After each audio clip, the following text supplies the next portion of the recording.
Assalamualaikum warahmatullahi wabarakatuh. Alhamdulillahi rabbil alamin. Wabihi nasta'inu ala umuri dunya waddin. Wassalatu wassalamu ala rasulil amin wa imamil muttaqin Sayyidina Muhammadin wa ala alihi wa ashabihi wa man tabi'a hudah ila yaumiddin amma ba'd. A'udzu billahi minasy syaithanir rajim. Bismillahirrahmanirrahim. وآت ذا القربى حقه والمسكين وابن السبيل ولا تبذر تبذيرا إن المبذرين كانوا إخوان الشياطين وكان الشيطان لربه كفورا صدق الله العظيم. Jamaah rahimakumullah, kita melanjutkan pembacaan kita pada ayat yang ke-26 surat Al-Isra, surat yang ke-7 yang kita bacakan. Wa atidzal qurba haqqahu, berikanlah hak kepada kerabat. Wal miskina, berikan pula hak kepada orang-orang miskin. Wa banas sabil, dan berikan hak kepada orang yang sedang dalam perjalanan. Wala tubazzir tabzira, dan jangan boros berlebihan. Innal mubazzirina kanu ikhwana syayatin, sesungguhnya orang yang boros adalah saudara syaitan. Wa kana syaitanu lirabbih kafura, sementara syaitan itu adalah orang atau makhluk yang kufur kepada Tuhannya. Ayat ini merupakan lanjutan ayat sebelumnya yang memerintahkan kita untuk berbakti kepada kedua orang tua kita yang sudah kita bahas di pertemuan sebelumnya. Maka ketaatan berikutnya yang Allah perintahkan pada ayat yang ke-26 ini adalah wa atizal qurba haqqahu, berikan hak kepada kerabat. Kerabat di sini terkait dengan nasab atau garis keturunan, termasuk juga orang tua, ke atas kai nenek datu, atau ke bawah anak cucu, atau ke samping saudara, saudara seayah, saudara seibu, kemudian anak dari saudara atau keponakan dari laki maupun perempuan. Berikan hak kepada kerabat dan berikan pula hak kepada orang miskin. Orang miskin ialah orang yang memerlukan atau perlu bantuan orang lain demi memenuhi kebutuhan hidupnya. Dan berikan pula hak kepada orang yang sedang dalam perjalanan al-gharib al-munqati fi ghairi baladih, orang yang tersesat di jalan jauh dari negeri asalnya. Ada hak permanen yang menjadi kewajiban kerabat orang miskin dan orang-orang yang sedang dalam kesusahan. Hak permanen itu berupa harta yang diberikan kepadanya. Dan itu yang disebut dengan zakat. Maka zakat itu merupakan hak bagi orang-orang yang berhak menerima, yang pada surah Al-Baqarah, surah At-Taubah disebutkan yang disebut dengan mustahiq zakat, 8 asnaf. Itu hak permanen terkait dengan harta yang kita miliki karena ada nisab, ada haul, berikan kepada mereka. Yang kedua, ada hak yang sifatnya tak terikat, yang tidak permanen. Dan itu yang terkait dengan apa yang disebut dengan infak atau sedekah. Berikanlah kepada kerabat zakat terkait dengan harta. Maka zakat mal, zakat harta, bahkan zakat fitrah sekalipun, itu lebih utama, lebih aula kita berikan kepada kerabat. Bagaimana zakat kalau kita berikan kepada orang tua?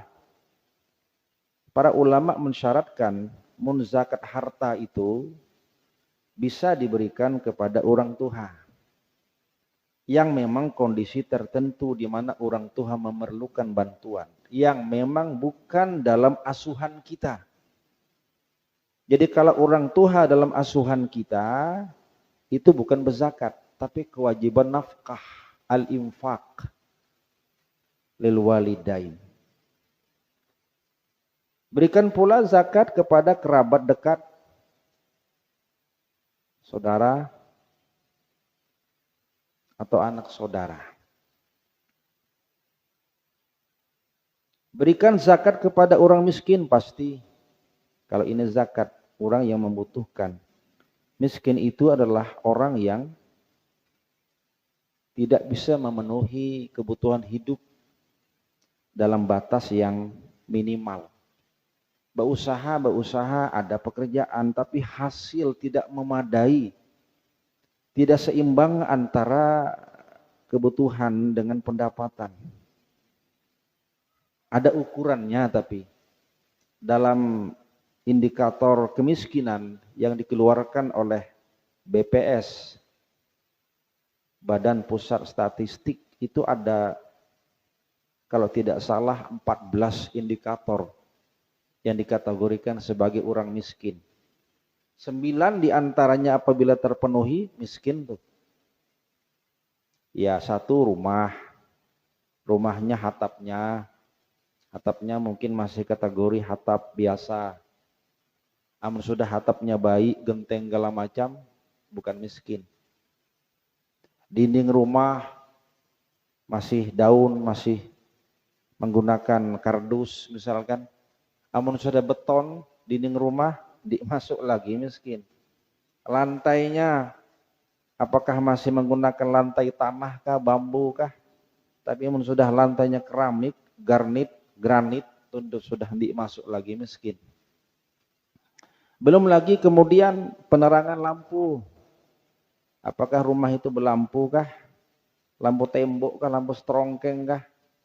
Atau sudah menggunakan lampu yang melebihi watt, ya 1300 lebih.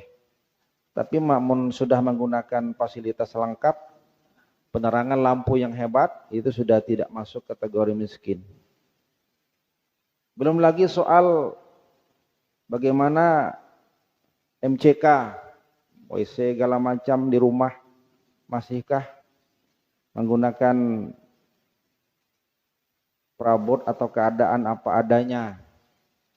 Mendahulu orang MCK tahu pergi ke sungai, selesai.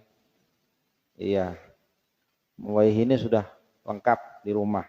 Bila sudah terpenuhi dengan ketentuan standar, lagi disebut dengan miskin. Pakai gala toilet, pakai gala shower, segala macam. Itu ada ukurannya menurut BPS. Bila 9 itu terpenuhi, baru masuk ke miskin. Tapi mau tidak terpenuhi, itu tidak lagi dikategorikan sebagai miskin. Belum lagi soal pendapatan, ada ukurannya berapa pendapatannya. Hitungan nominal itu disebutkan paling tidak dalam satu keluarga ada bapak, ibu, anak, bila pendapatan minimal 600.000 kalau tidak salah. Sebulan 600.000 pendapatan cukup kemana? Itu dikategorikan sebagai miskin. Jamaah rahimakumullah, cuman kadang-kadang kemiskinan bisa diperjualbelikan. Pepadah miskin, minta-minta. Tahu-tahunya rumahnya gedongan. Jamaah rahimakumullah, berikan haknya kepada orang miskin. Zakat terutama. Wa banas sabil, demikian pula kepada orang yang al-munqati, al-gharib. Ini orang asing, orang yang tersesat. Sesat di jalan jauh dari negerinya. Ini kan istilah fikih tempo dahulu. Dahulu orang Arab berjalan kemana, tahu tersesat. Padang pasir yang luas. Akhirnya menyebelah sampai ke negeri seberang. Maka disebut dengan gharib al-munqati, putus dari jaringan negeri di mana dia berasal. Maka orang seperti ini berada dalam kesusahan, maka dia berhak untuk mendapatkan zakatnya. Jamaah rahimakumullah, tapi kondisi sekarang ada orang tersesat, ya paling tidak jauh-jauh sekitar kampung saja ya, Ibnas Sabil. Jamaah rahimakumullah, ini soal hak zakat.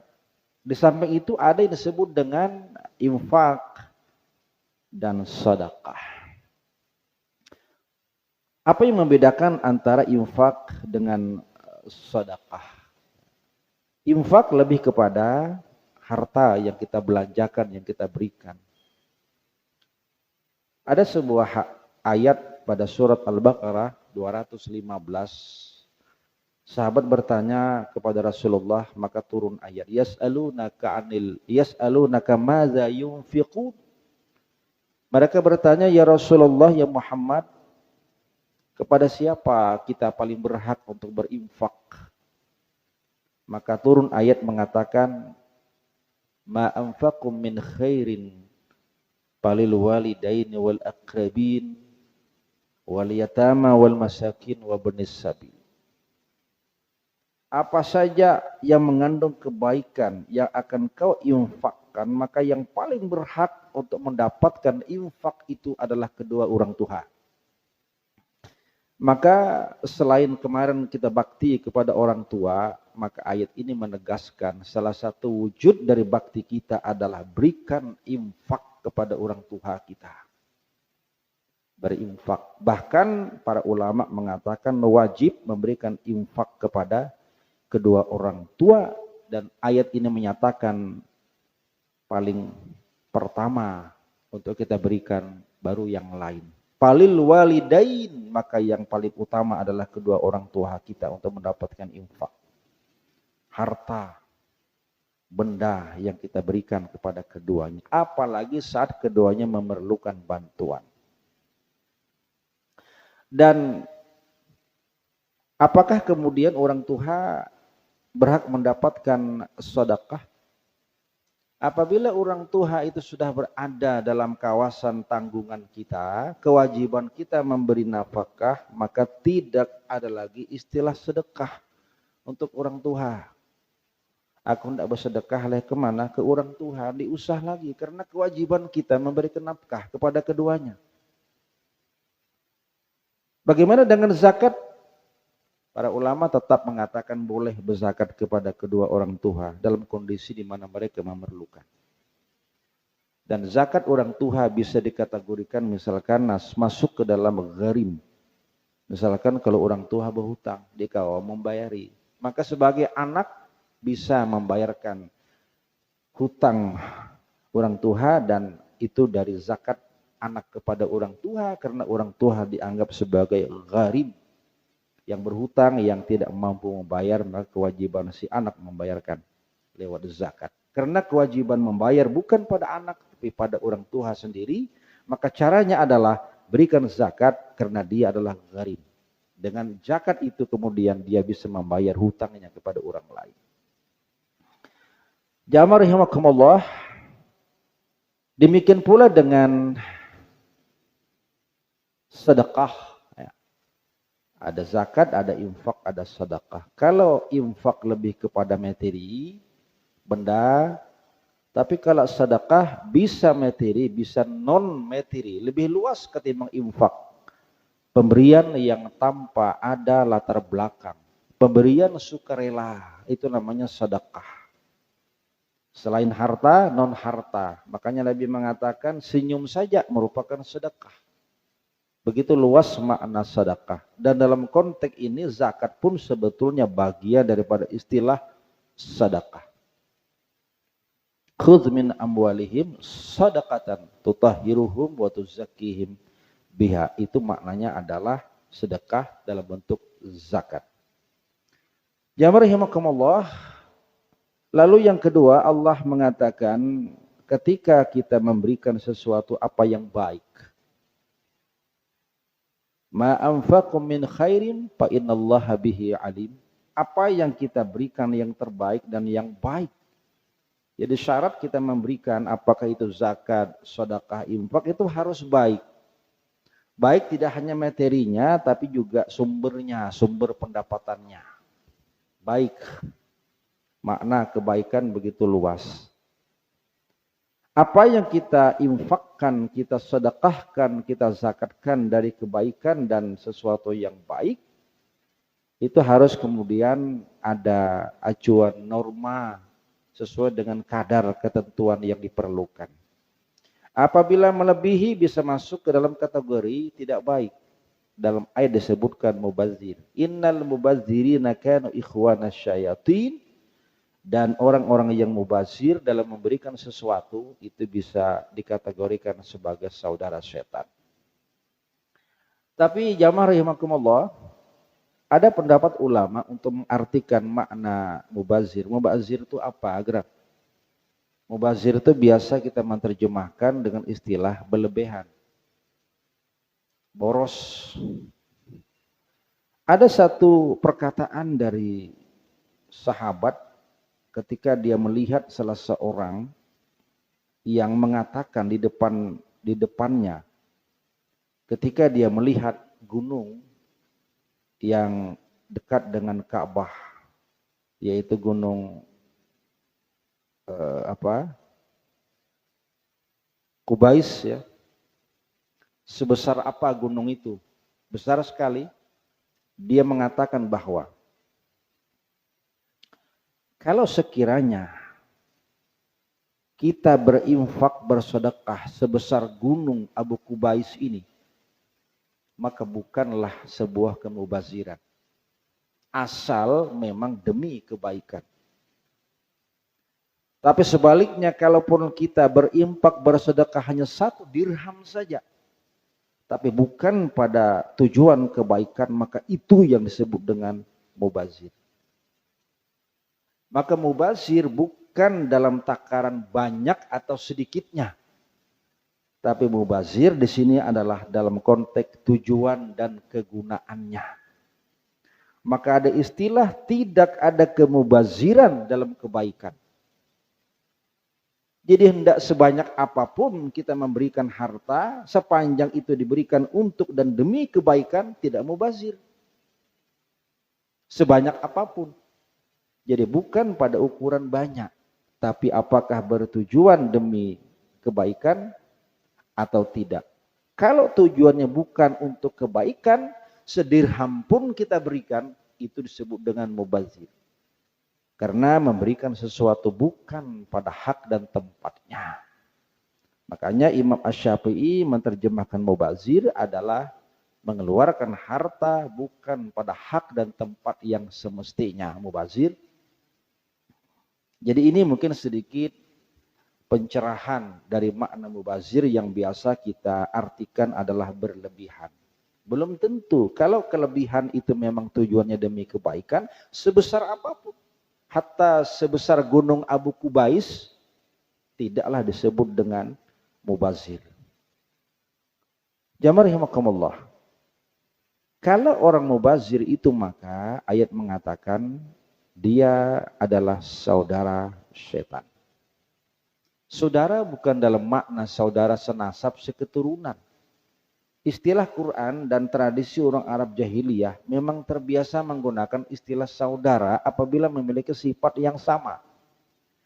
Orang mubazir yang memberikan sesuatu harta benda bukan pada tempat dan hak yang semestinya, itu sama dengan setan, saudara setan. Karena ada kemiripan.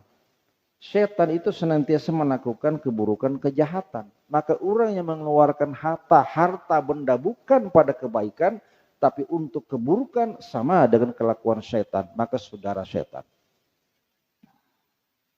Yang kedua, setan kan adalah perusak. Maka orang mubazir adalah merusak. Rusak keadilan. Karena memberikan bukan pada hak dan tempatnya. Saudara setan ya karena memang saudara ketika sama-sama berada di neraka. Mereka akan bersatu sebagaimana saudara di neraka pada kehidupan di akhirat kelak. Maka mereka disebut dengan ikhwanas syayatin, saudara setan. Terakhir Allah menyebutkan syaitan itu adalah lirabbihi kafuro.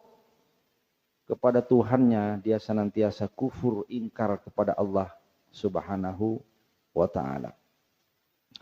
Jamaah rahimakumullah, maka kembali ayat ini adalah merupakan pelengkap turunan dari ayat sebelumnya. Bakti kita selain kepada kedua orang tua, maka kita juga harus melebarkan kebaikan kita kepada kerabat dekat kita dan kepada orang miskin, sekaligus kepada orang-orang yang sedang dalam kesulitan di perjalanan.